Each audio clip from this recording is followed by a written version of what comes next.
So let's talk about complex power. We use the letter S to represent complex power. And S, if you look in almost all statistics books, listen to me, engineering books, they write that as P plus JQ. Has a real portion and imaginary portion. P actually is the real power, the average power, and is given the unit watts. Q, Eli, you asked me what's Q, is the reactive power.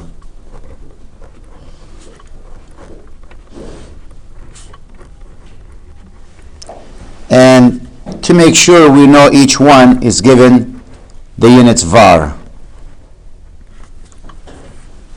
So when you hear something about power with var, they're giving you Q. If you hear watts, they're giving you P.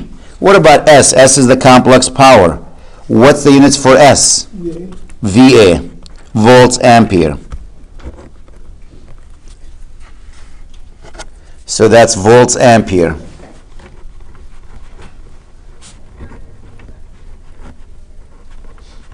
Or volt amp.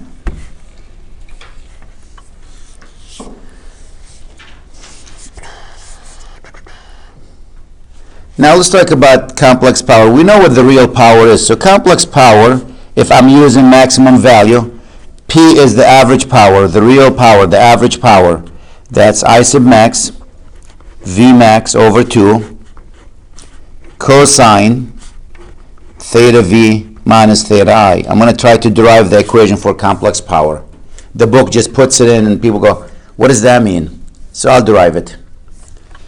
The reactive power, the imaginary, that's J, V max, I sub max, doesn't matter which one you write first, over 2, but that'll be the sine of theta V minus theta I. Now you can see I can factor out V max, I sub max over 2 from both of them. Cosine theta V minus theta I plus J sine theta V minus theta I.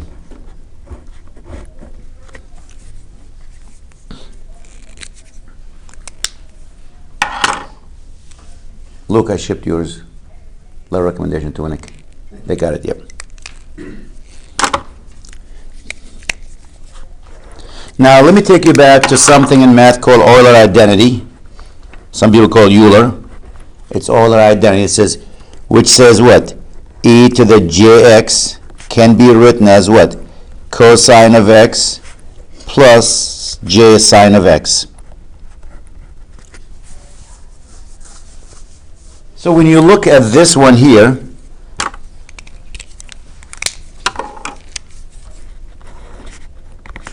it's V max, I sub max over 2. I can write that e to the power of j theta V minus theta I, which if you change it to phasor, this will be V max, I sub max over 2, angle theta V minus theta I. That's what complex power is. If you look in our book, you'll see the equation looking a little bit different. Our book, they go S complex power, it's V effective, I effective conjugate. Well, let's see where that came from.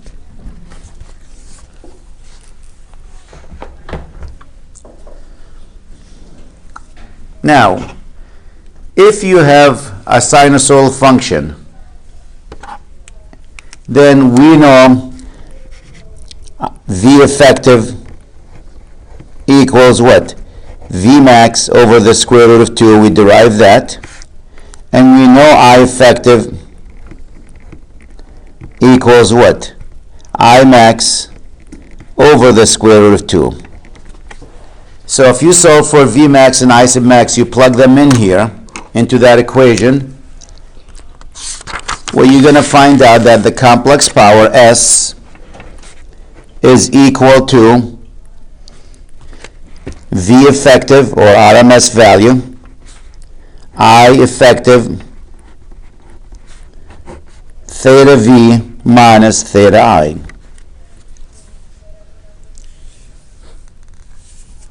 Now, let's take an example.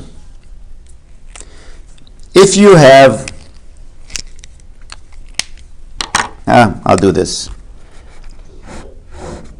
We have a circuit here, a load here, whatever it is.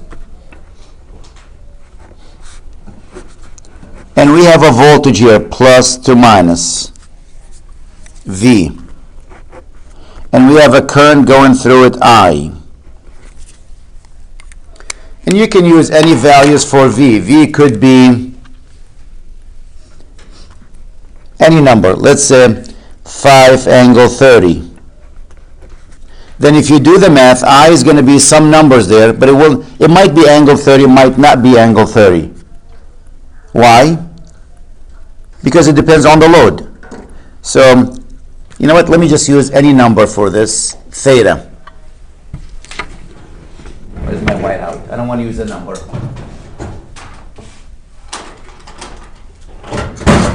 I'm trying to derive that equation.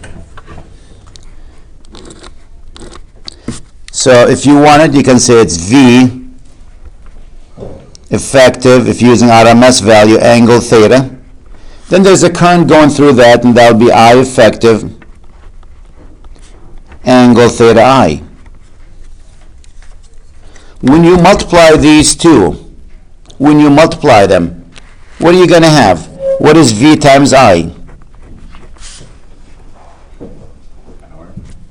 Well, based on that is going to be what? V effective times I effective, this is theta V, is going to be, when you multiply, you add the exponent. Well, it's supposed to be a minus. So that's not really complex power. That's not S. S says this should be minus. Okay. What do you think the conjugate of that current will be? What is I conjugate equals to?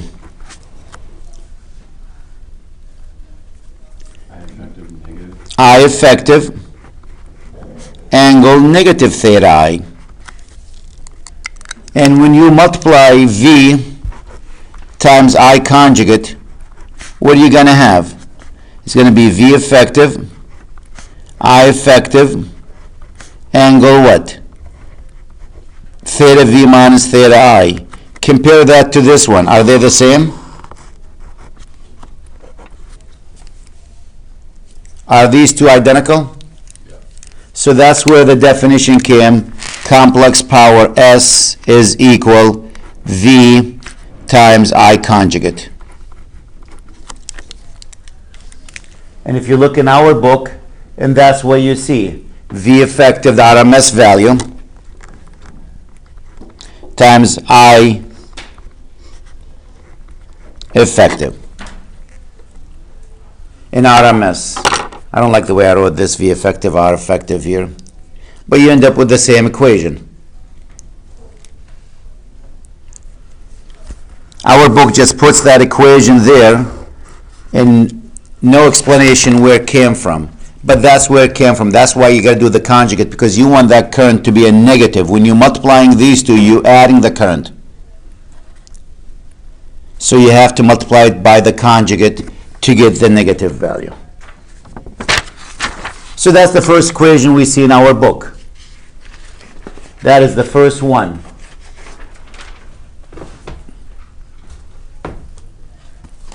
As I said, I'm not a huge fan of memorizing equations, but S equals V effective, I effective.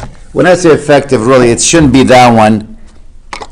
This is the effective. I don't like what I wrote there. Just, the whole thing is effective here, RMS. And when you're multiplying, you're not just multiplying the magnitude, you're multiplying the whole thing with the phase in them. A lot of people just say, oh, multiply the number times the number. No, you got to include actually the angles with them. And if you're not using effective RMS value, you can say S equals 1/2 V times I conjugate. Or S equals V RMF or effective times I effective conjugate. You can use either one. Those are the two equations that we use for complex power. This is when you have RMS value. This is when you don't have RMS value.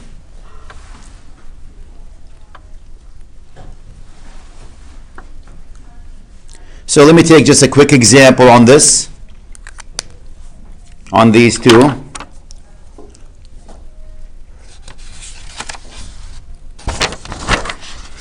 Here's my load, the same example we had before. And let's assume my voltage here, it's 100 angle 15. It doesn't say RMS next to it.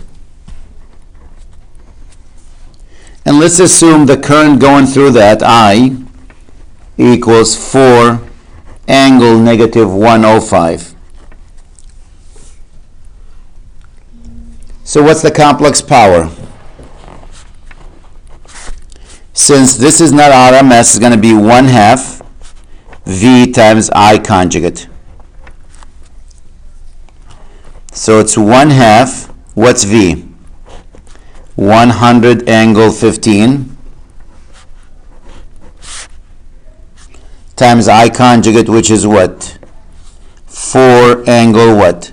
105. You're going to switch the conjugate. You're going to change that sign. And that'll be what? 200 angle 120. Why did you count it again?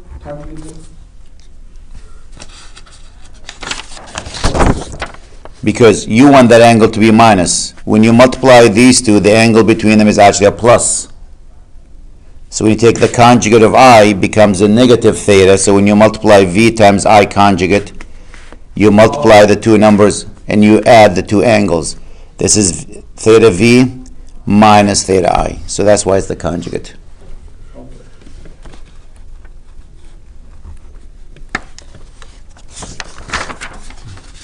So now if you break this into real and imaginary, so you will have what? 200 cosine 120 plus j 200 sine of 120. And if you have a calculator, you do the math, that should give you what? Cosine of 120 is negative 0.5, that's a negative 100. Sine of 120, I think, is 0.8667. Sine times 200, that's j 173.2. So my average power is actually negative 100 watts. And my reactive power Q is 173.2 var. That's the real, that's the reactive, the imaginary.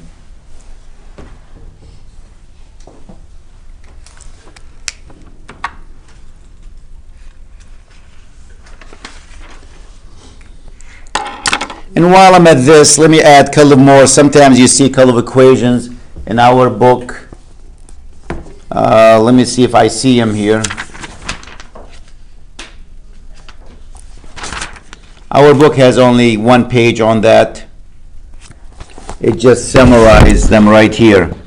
It says average power P is V effective, I effective cosine, Q, V effective, I effective sine, S equals P plus JQ. And they go through that, V effective, I effective, theta minus phi, and the same thing. But you can actually derive a couple more equations out of that.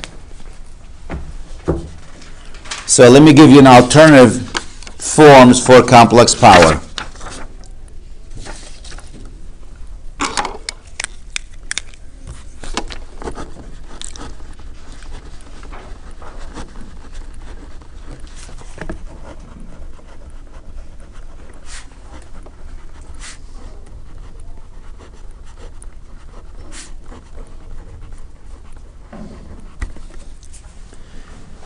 Again, let's say we have a load here, has an impedance we'll call Z.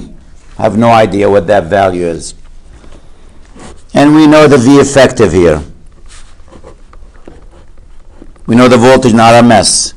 And we know the current in RMS here.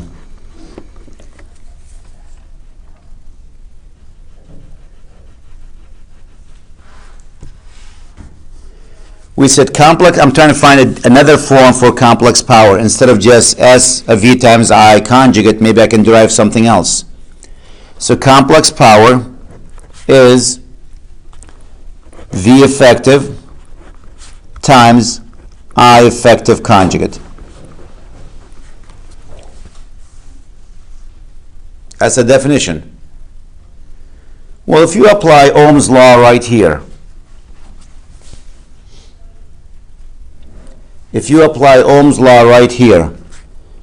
what is V effective using Ohm's law here? I effective times Z.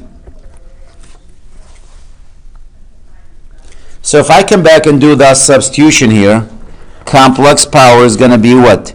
I effective times Z times I effective conjugate.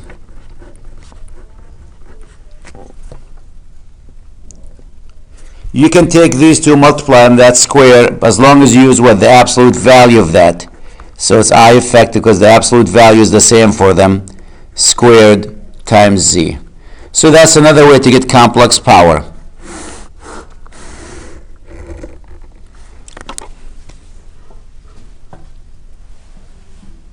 That's another equation. Our book doesn't talk about it, but it's there. Might want to use it. You don't have to do over 2? No, if not using an RMS value. Oh. Only if it's maximum value. Again, do the same substitution. I'll derive another equation. I'll do it in red now. What's I effective here equal to? From Ohm's law. It's V effective over what? Over Z. So if I take S as complex power, which is what? V effective times I effective conjugate. Now if I replace I effective with V effective over Z, I'm going to have V effective times V effective over Z, the whole thing conjugate, because that's what I effective is.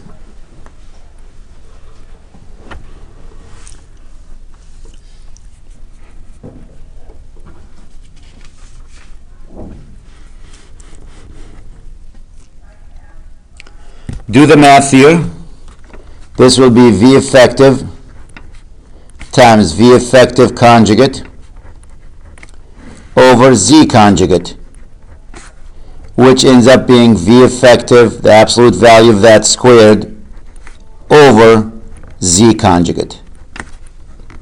So that's another way to calculate complex power. I gave you an alternative way of doing it.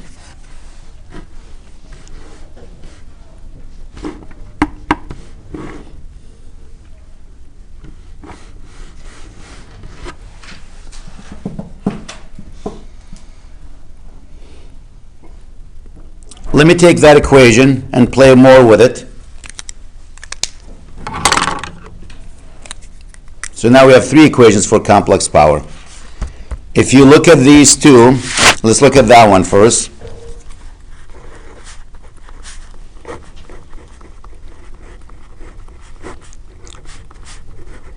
Usually your load here, it has a real portion and imaginary portion. So Z usually has R plus J X. I don't want to call it positive. Could be positive, negative. I'll just use X. Some imaginary and real portion. If the load purely resistive, you only have this. If the load purely reactive, you only have that. Usually you have a combination of these, either plus or minus capacitors, inductors, it depends. So if you do that substitution here, miss the I here.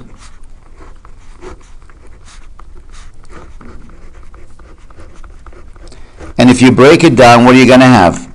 You're going to have I effective, absolute value of that squared, times R, plus J, I effective, absolute value of that squared, times X.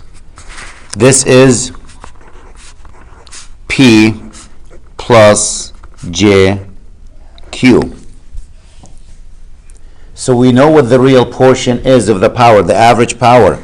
So you can find the average power if you only know the current by going, it's I effective, the absolute value of that squared, times R. And Chris, if you don't have the RMS value, then it is 1/2 if you don't have the RMS. I max squared times R. If you have the RMS value, we use this one. You don't have the RMS, use that one. Q, the imaginary portion, can be found by going what? I effective squared times the imaginary portion of that load. And if you don't have the RMS value, is 1/2 I squared max times X.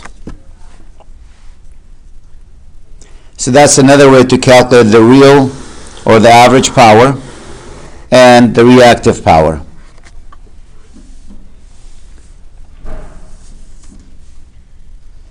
All these equations come in handy down the road. Again, our book, I looked for them and our book really didn't put them there.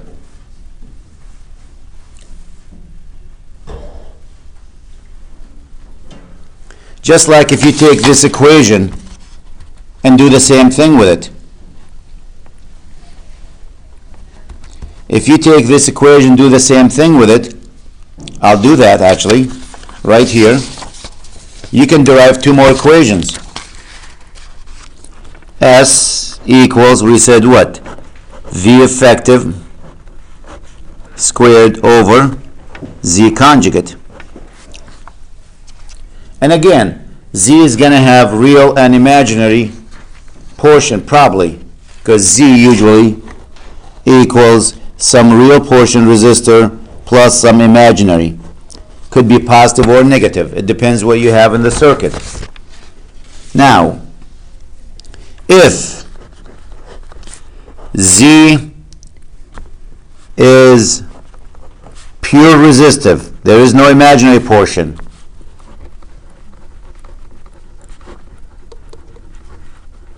pure resistance, that means X will be 0 and Z will be R.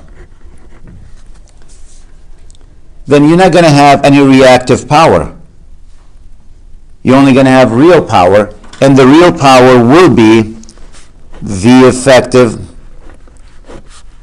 squared divided by R.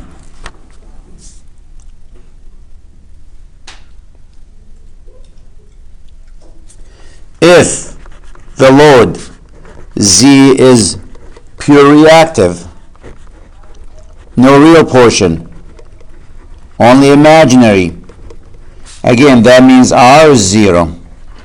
That means Z is going to equal JX. And this could be positive or negative. It depends if it's inductor or capacitor. So Q is going to be V effective squared divided by X.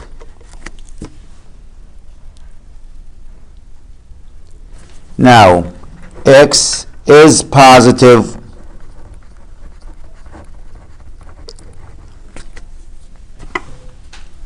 Why X is going to be positive? The answer is positive. For inductive load, and X is negative when you have what? A capacitor.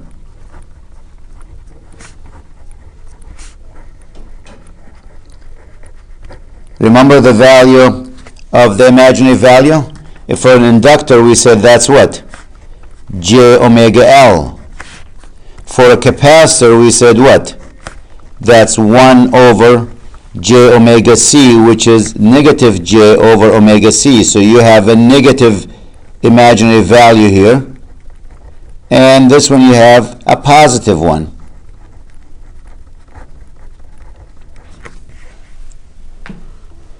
So when you have an inductor that's a load, X is positive, and that's how you calculate what the reactive. When you have a capacitor, only a capacitor there, X is negative, purely reactive. That means it's going to be either positive or negative J. That's it. Negative a portion, or like 2J, 5J, it doesn't have to be 1J, but this value is going to be a negative imaginary value. That means you have actually a capacitor for a load. If J is positive, you have an inductive load.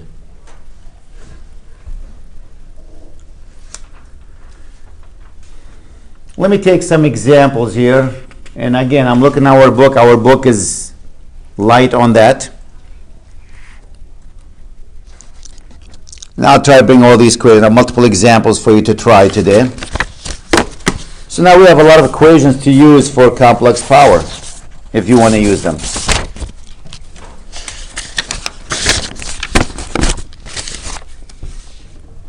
So here's an example. I'll draw a picture. I'll make my life easy. We have a resistor here, the value of 50 ohm. And we have a voltage source here of 625 volts. Notice it does not say RMS.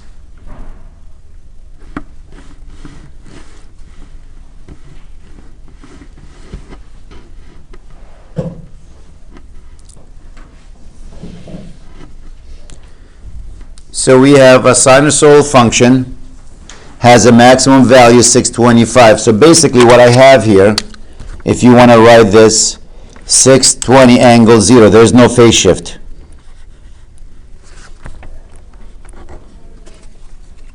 Like 625 sine WT, whatever W is. If it's a normal outlet like in the US, 377 T, 2 pi F.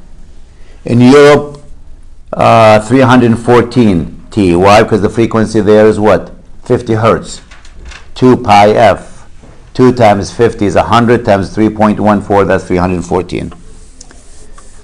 So applied here, a 50 ohm. First question, find the average power delivered to the resistor. Find the average power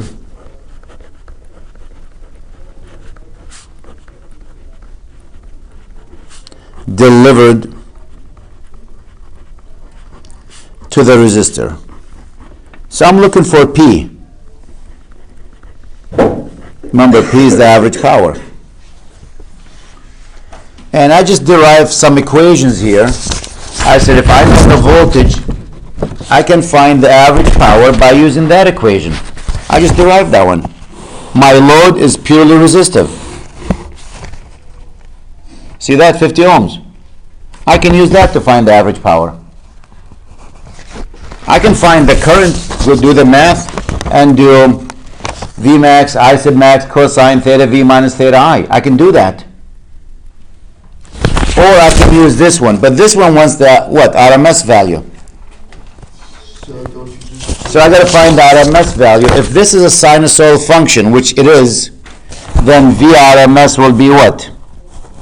625 divided by the square root of 2.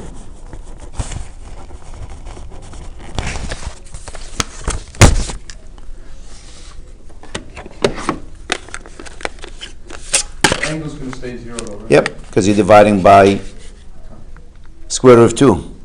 If we square it, we can just. Well, that's just VRMS, right? If we square it, we're trying to get rid of the. Correct, eventually. So, but I'm going to define the math for this. 625 divided by 1.41 roughly. What do we have? 441.9 RMS effective. So the average power delivered is V effective or RMS squared divided by R. 441.9 squared divided by 50.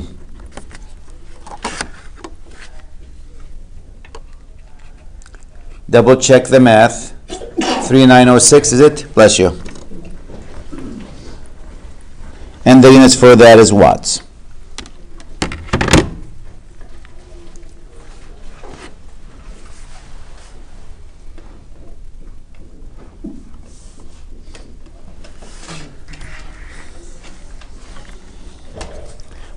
Question B, find the current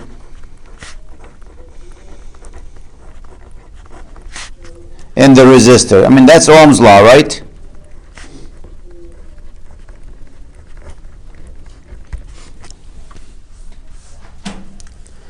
I can divide this by that. That'll tell me what the current is. But I don't want to do it that way. I want to practice my complex power. Wait, I think I have another equation for you. I derived today. I said complex current is what? I effective squared times R. See it?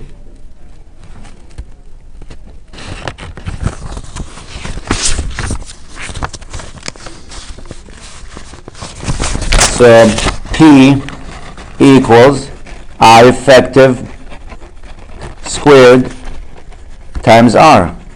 Again, the easiest way, 625 divided by 50, and you end up with what? That's the easiest way, but I want to prove these equations actually do work.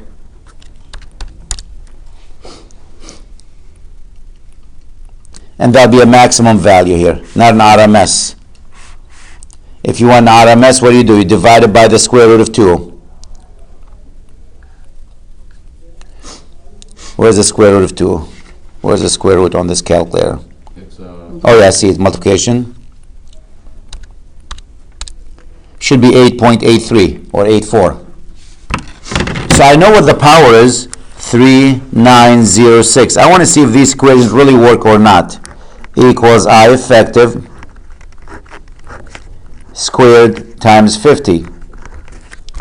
So I effective squared equals 3906 divided by 50 is 78.12.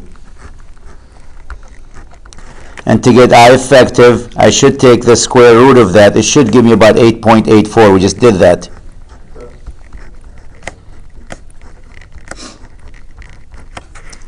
That's again RMS value. Effective is the RMS value.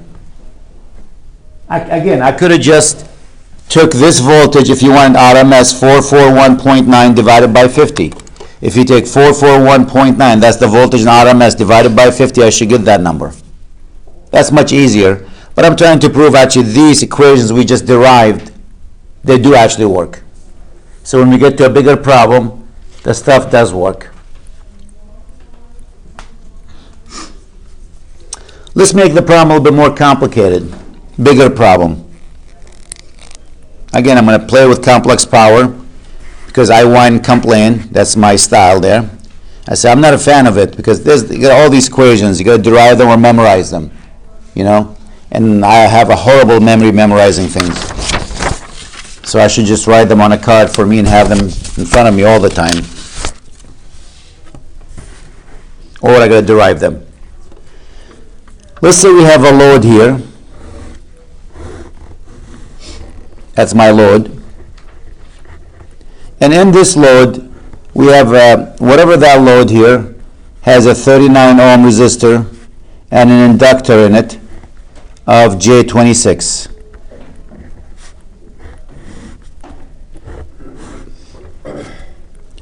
Is attached to a line. That's not a good line.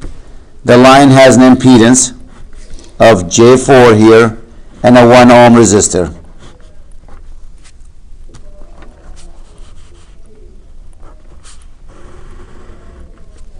And now we have a voltage source here.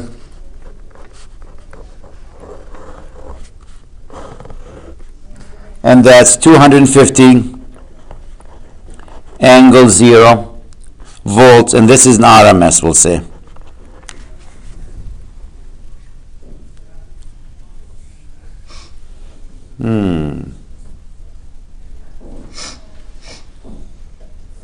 So this is my load here.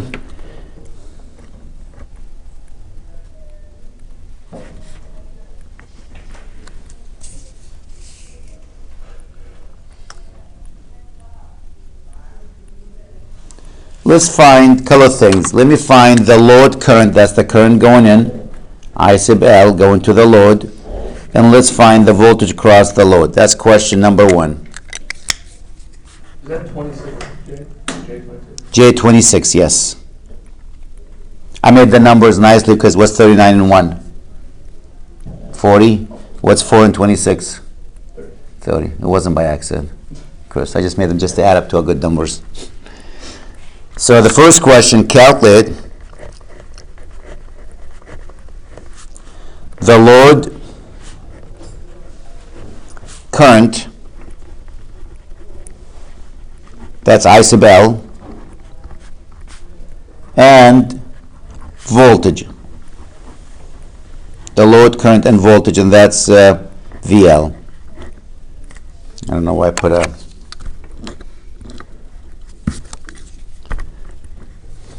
I want to calculate I sub L and VL, the load current going through the load, the current and the voltage there. Well, finding the load current is straightforward. Ohm's law. V over Z. The voltage across the entire load here, not just that load, the entire thing with the line, it's 250 angle 0 divided by the load, combined load, which is 39 plus 1, that's 40, plus J30. There's my calculator here. 250 divided by parentheses 40 plus 30J.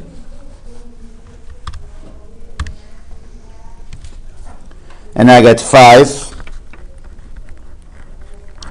angle negative roughly 37 degrees. 36.87, which if you want to change it to rectangular, by the way, that's 4. This angle is negative, has to be negative, that's 3J. If you switch your calculator to rectangular mode, that's what you're going to have. Now I know what VL is. Ohm's law. It's I sub L times what? 39 plus J26. We know what I sub L, which is that value. Doesn't matter which one you use. Your calculator doesn't, or at least my calculator doesn't care if I'm in rectangular or polar mode. That tells me VL here. Oh, I'll take that number, multiply it by 39 plus 26J. And it says 234.4 or 3/6 angle what? Negative 3.2. Anyone get that answer? Yeah. If you change this to rectangular mode, if you want to be in rectangular, that's what? 234, that angle is small, minus J13.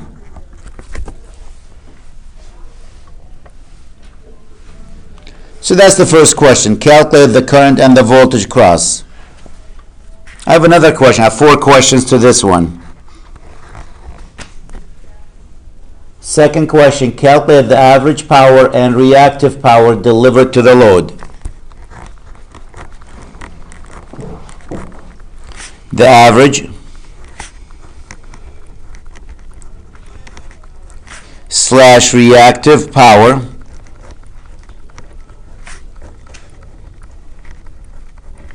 delivered to the load.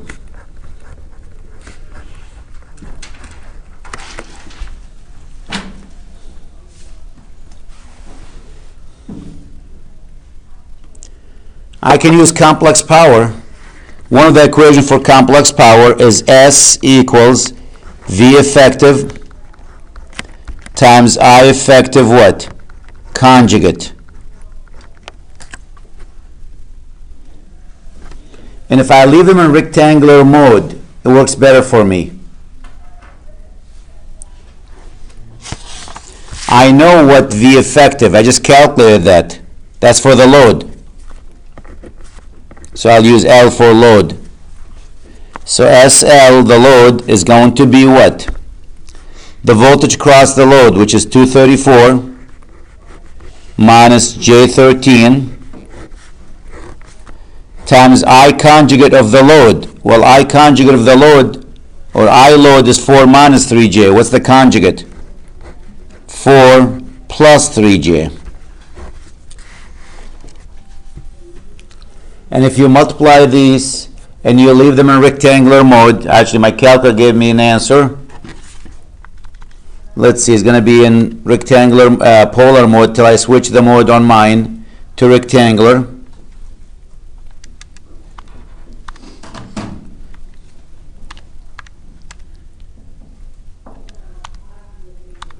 My calculator said the answer for this, it's 1171.8, angle roughly 34 degrees.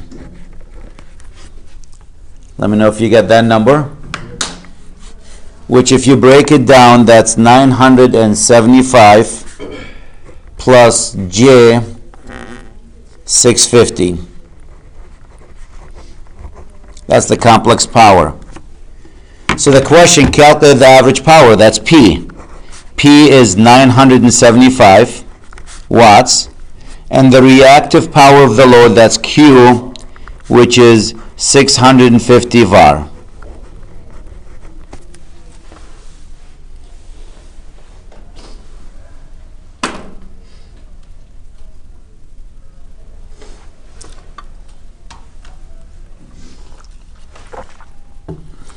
I have another question to that one. I have 4 questions, as I said. I want to calculate the average and reactive power delivered to the line. That's the line right here. The cable connecting them. How much power delivered to that line? So the next one, question number 3, calculate the average and reactive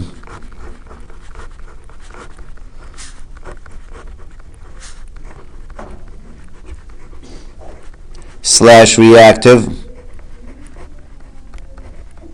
power delivered to the line.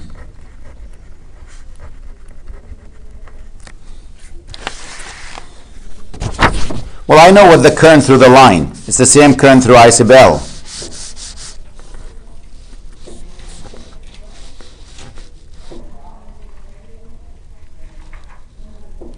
Let me pull my equations out. Let me search through my collection of equations. Oh, wait a minute. Huh. Look at that one. If you know the current, you can find the average power by using this equation, and you can find the reactive power by using that. Well, I know what I already did that. And I know R and I know X. X is 4. That's the imaginary portion. So I'm going to use that equation instead of finding what the voltage here and going through it. I'll take advantage of something I know. So the line here, the average power for the line is equal I effective squared times R. And my effective, I just put that page away. Where'd you go? What was the current there for that one? Well, I just need... Well, that's the real portion. I'm just doing the real portion. Now I'll do the imaginary. That's P, the real. Then I'll do Q for the line. Q for the line, I'll put it there since you asked that, Sam. That'll be I effective squared times X. So the current, what was the current? It's 5. The magnitude of that's 5. So it's 5 squared. And what was the resistor of the line? 1. That's 25 watts. This one will be 5 squared times, what is the imaginary portion of the line? 4. Just put the 4, not the J, because there's a JX that goes with it. The J is there already. That's 100 var. And that's the second question. Calculate the average and reactive power delivered to the line.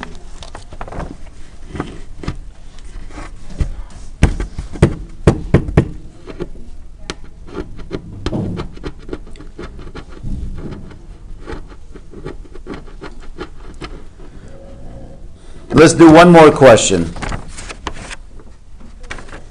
Calculate the average and reactive power supplied by the source.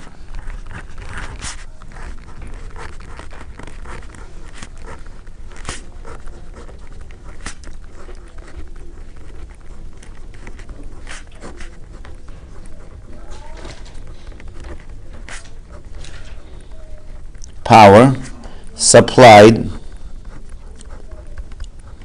by the source.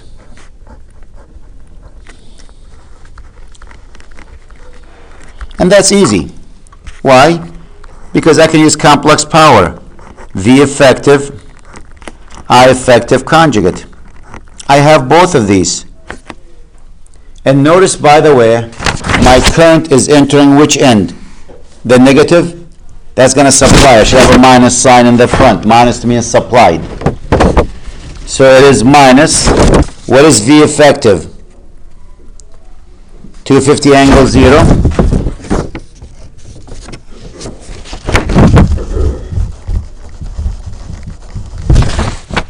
Times I effective. What was the current? 5 angle negative 37. 5 angle negative 37. Don't we have to conjugate? So be plus, yes, the conjugate.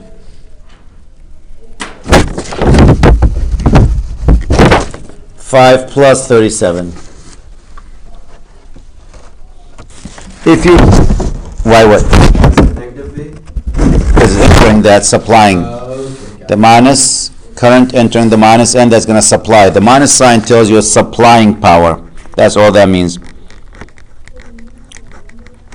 That's what the minus sign tells you. You're supplying power. So if you do the math here, you go through it. It's a minus sign in the front. It's supplying power. And how much? If you find the answer in rectangular mode, that's 100 plus J750.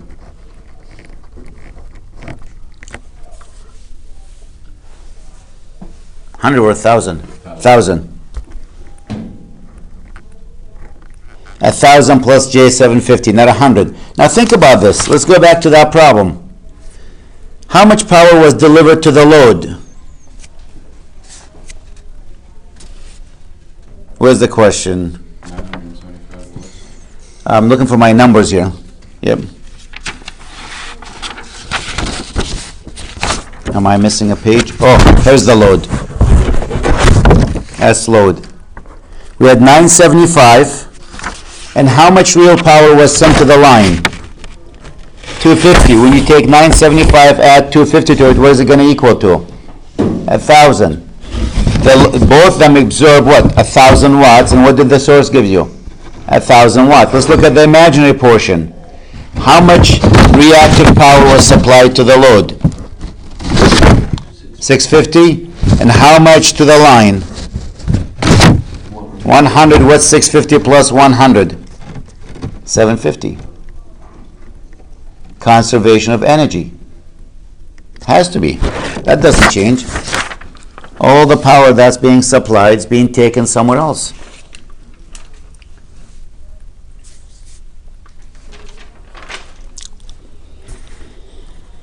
Now, let's bring in the power factor.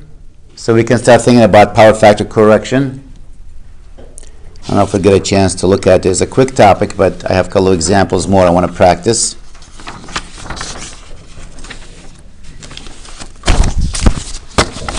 I have a book today. I'm ready. And I don't even like the topic. Let's say we have electrical load.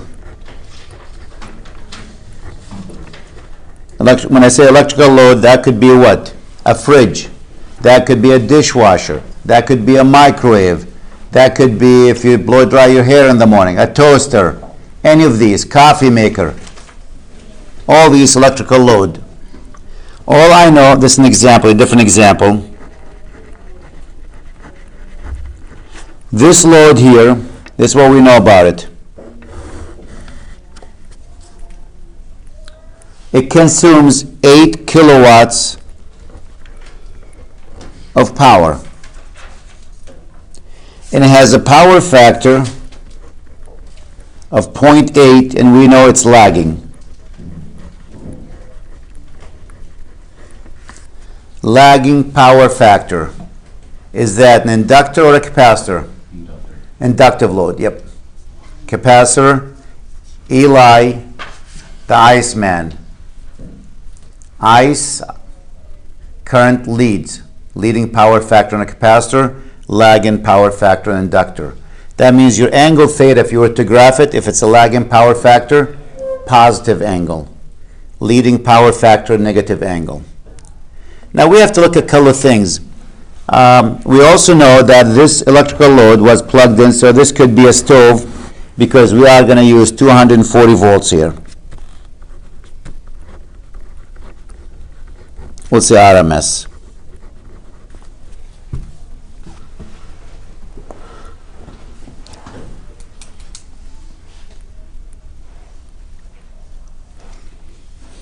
So we have a couple of questions on that. Let's calculate one. Here we go. Calculate the complex power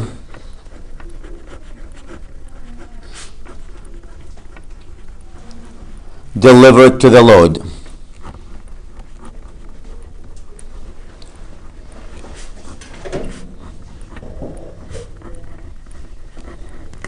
Let's calculate that.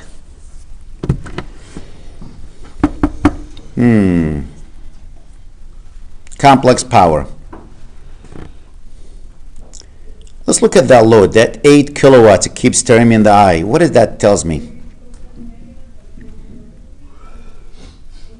That I effective and the effective equals 8 kilowatts. Actually, That's like the, Is that the complex that's power? Nope. Kilowatts. that's the I effective squared times R equals 25. That's the average power. That's your P, yes. Oh. That's the average power. The units for that is a giveaway. 8 kilowatts. So if you like the kilo, that's 8,000. Now, what you're looking at, I'll do it graphically so you get to see it. A complex power has a real and imaginary portion. And your power factor is lagging. Lagging, that means the angle is positive. So if you're looking at it, you can use actually geometry. You can use trig for that. You don't even have to use complex power. This is your complex power. This is your S. This is your theta, the complex power. This is Q. And this is P.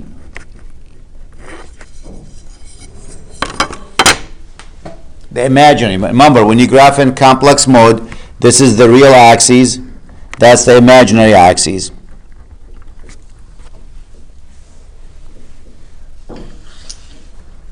That's what you're looking at. So what I'm telling you now is I know this side. This side is what? 8,000. And I know this angle. How do you know that? power factor. Power factor.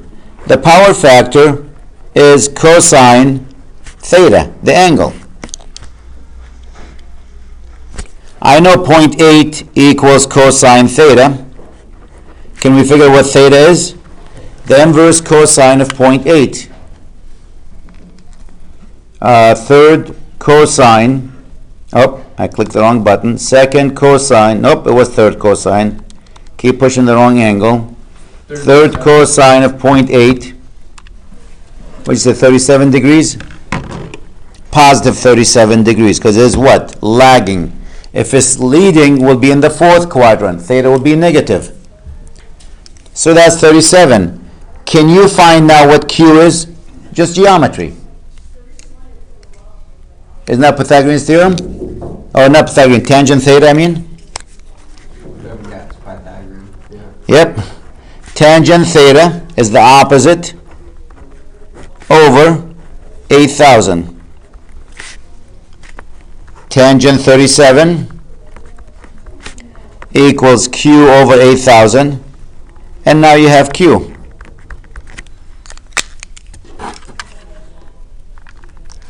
So what's 8,000 times tangent? 6,000? Oh, 6,000 is it? Var.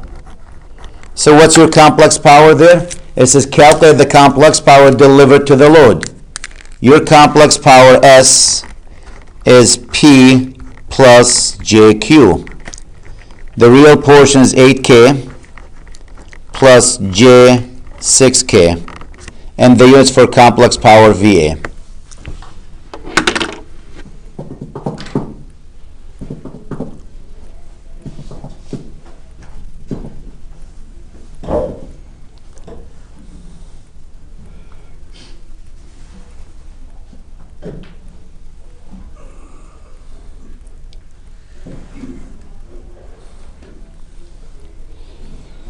Now let me ask another question for this.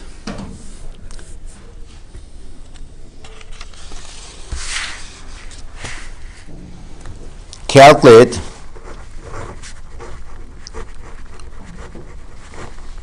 the impedance, that's the Z value. I write Z here, of the load.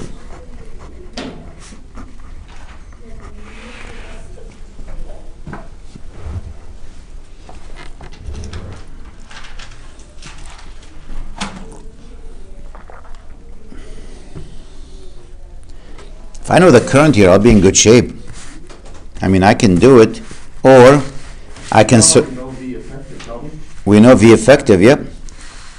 Well, let me check my notes here. Let me check. I was deriving equations all morning this morning. Come on, notes. Come on, somewhere. Oh, what do you know? Complex power equals what? V effective squared divided by what? Conjugate. Let me try that.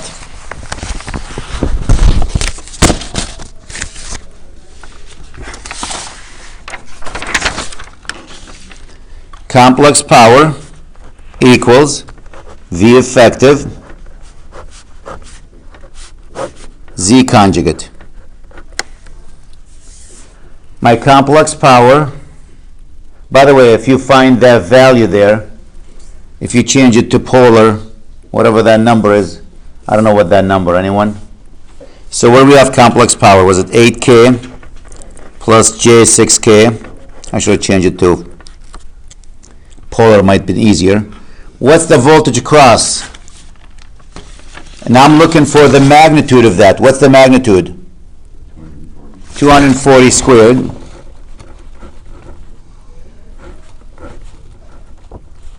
Over Z conjugate. Do the math. Z conjugate equals what?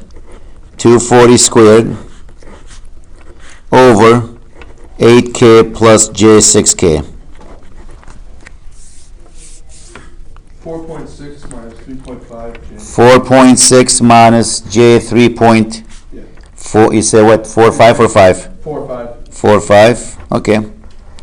Chris says 4.6 minus J 3.5 is good. Whatever.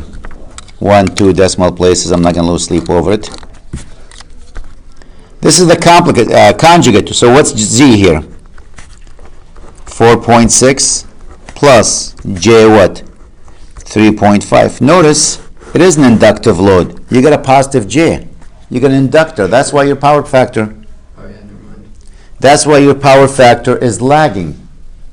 If you come up with a negative J, that tells you something is not right. We said the fact our power factor is lagging, you must have an inductive load. You must have an inductor there.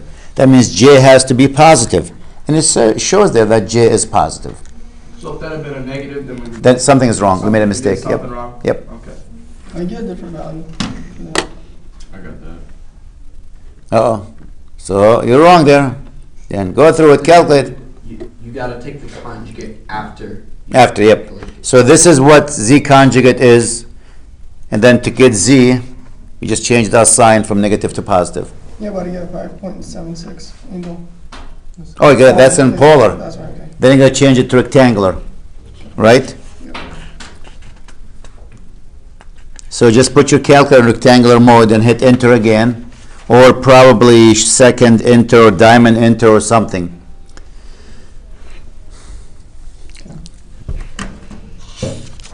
Let's do a better one than this. This wasn't bad, but let's make it more challenging. Maybe that'll be the last one we do. What should do? Another example.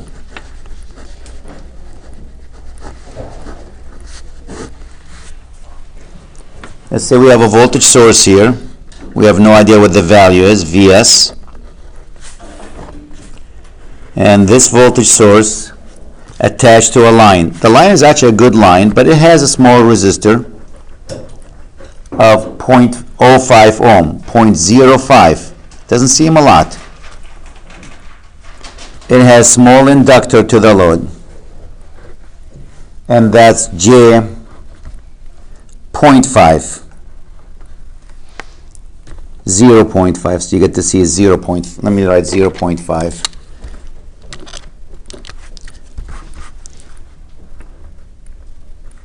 Small value. Then is attached to a load here. We have 3 loads, not just one. That's load 1. That's load 2. And that's load 3. So you have the dishwasher running, you have the microwave is running, you have the coffee maker is running in the morning, you have the oven is running, lots of them. I know the voltage across these loads here. Let's say 250 volts RMS. Could be a restaurant, you have 3 actually electric stoves running. The first load, 8 kilowatts, power factor 0.8, and is lagging. We just did this.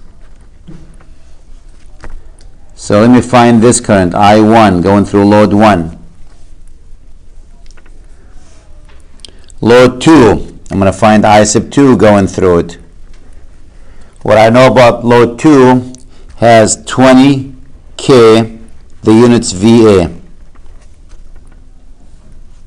Power factor equals 0.6 and it's leading.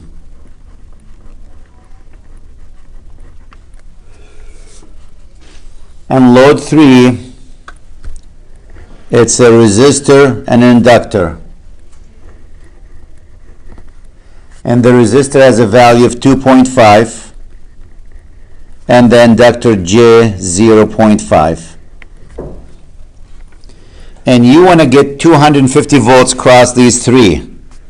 The question is, find Vs. That's the only question? Yep. One question is enough. Well, let's modify it as a function of time. How's that, Chris? And you know what? I have to give you the frequency. This is in the USA, 60 hertz.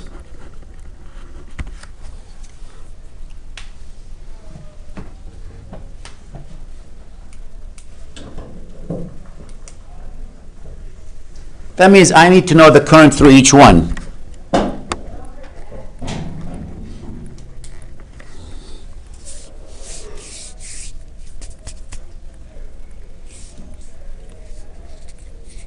Didn't we basically find the current for the first one? Okay.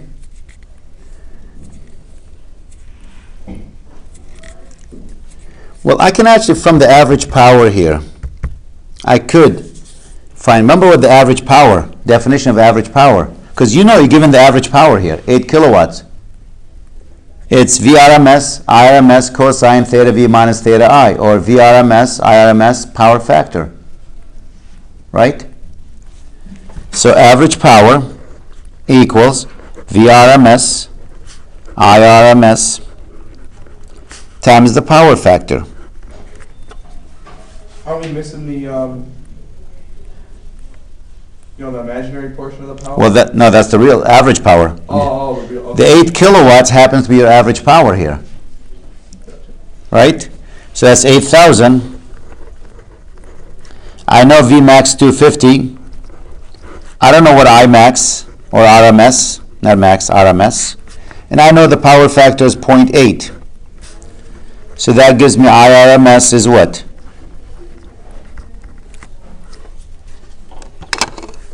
I should call it I sub 1 here, right? That's for the first load. And what do we have for that?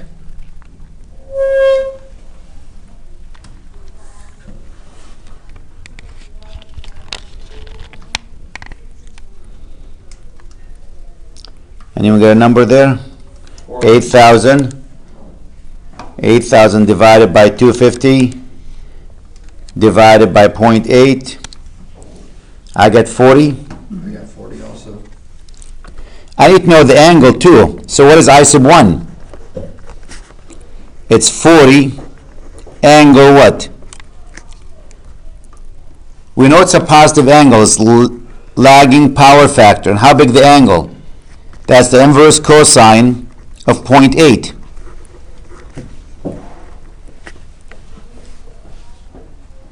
We just did that one. Was it 37 degrees? Yes.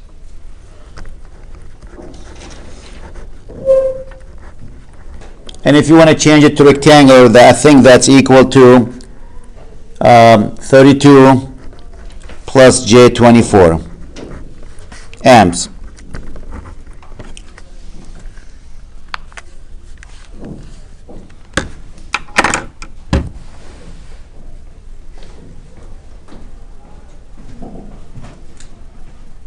Now, second one. This is load 1. Can't we just do the same process? Well, no, because why? We have complex power. The second load, you're given VA. That's your complex power. That's your S.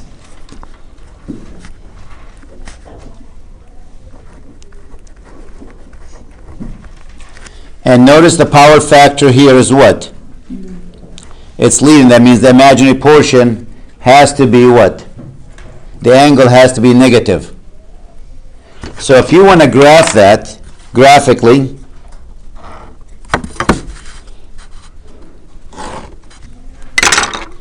this is S.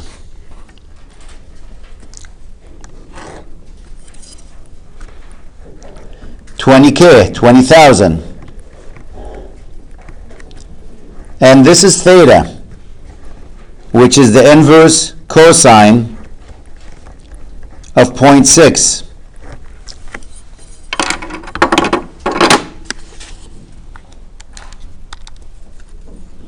Second cosine, third cosine of 0.6. It has to be a negative. Negative 53 degrees.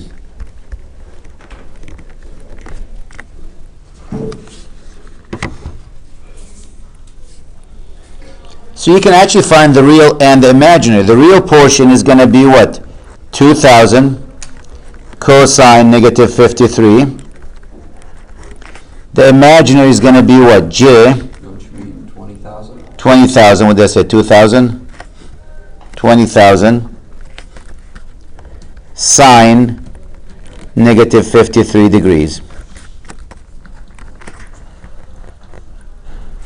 It's 12,000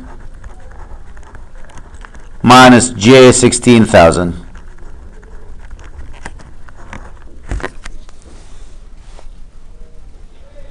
I know the real portion now. I can do the same thing I did here, but I'll change my mind. I'm getting bored with the same equation. I'll use a different one.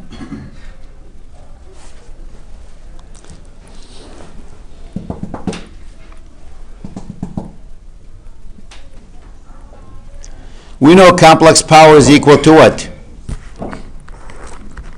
VRMS, effective value, times what? I effective value conjugate. This is load 2 here. We know the V effective, which is what? 250 angle 0 times I effective conjugate equals the complex power, which is, what is it? 20,000. What's the angle? Negative 53 degrees.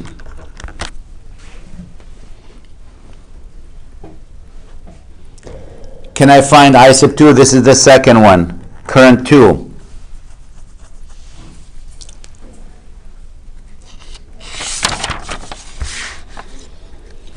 So I sub 2 conjugate is equal, divide this by this. If you divide that number by 250, every 1,000 there's a 4. 4 times 12 is 48. 4 times 16 is what? 64J. So what's I sub 2 equal to? 48 plus 64J. What did you do, just divided those? Yep. Oh. This one divided by 250, or take this number divided by 250.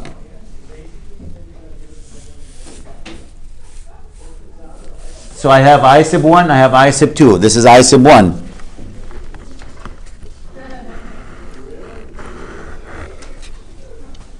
Oh God, I gotta hurry up. I sub 3, that's a quick one. Ohm's law. We know the voltage, which is what? 250 divided by 2.5 plus J 0.5.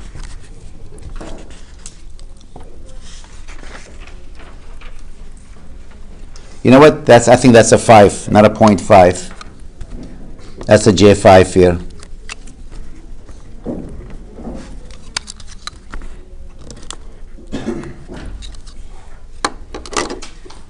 I mean, I could left it, but it was a J5. So that's equal to 20 minus J40, or 40J, right? That's I sub 3.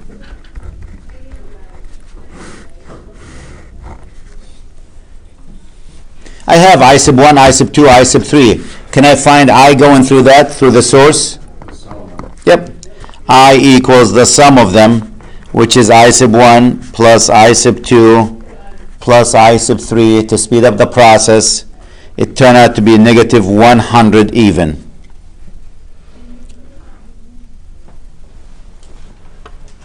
Zero for J. The J is cancelled. Now, can I find what VS is? VS is going to be the 250 volts here across the load plus 0.05 plus J 0.5 times I. 0.05? Oh, never mind. This one. Yep. So it's going to be 250 plus 0.05 plus J 0.5 times the negative 100. Do the math, and what do we have? 255 plus J50, which if I change it to rectangular, that's 259.86 angle 11.1. I think 11.1. And this is RMS.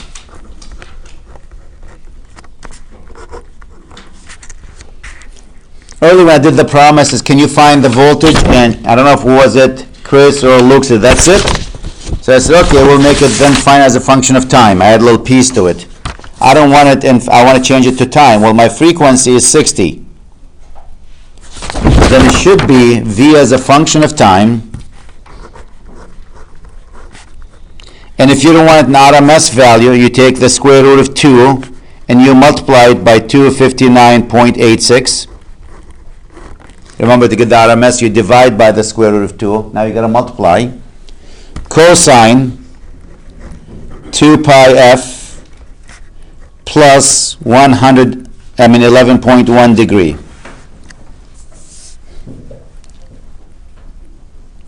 F is equal to, we said 60 in the US, so this will be 367.5 cosine 377, not 100, t plus 11.1 degree.